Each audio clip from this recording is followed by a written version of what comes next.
it's all happening. A breakdown, what's happening financially right now from your expert view and what the next dominoes are to fall.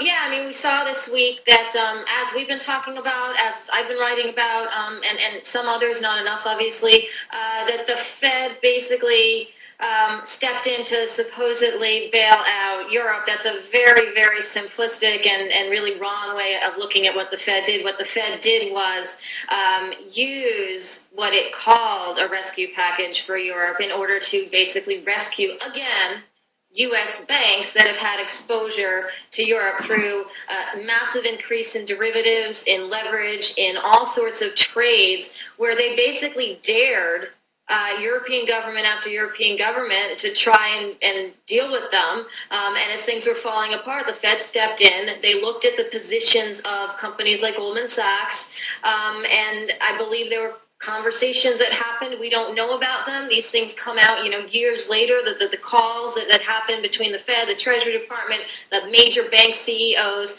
But what we know from the results is a lot of potential money came out, again, in the guise of helping Europe, but also and only to help the U.S. banks who were looking at losing money through the very bets they placed on Europe.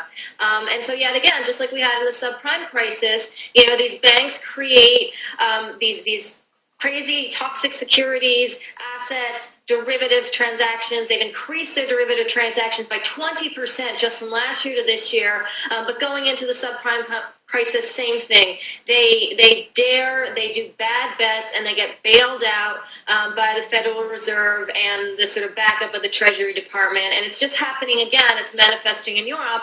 I believe this is something that's continuing around the globe, which is why I think we're in a multi-year depression, and will manifest itself through Asia, will go through Latin America, will come back to the United States, but it's all for the same reasons, that we are bailing out bad bets by U.S. banks, printing money through the Federal Reserve, and being backed by the Treasury Department's philosophy for this.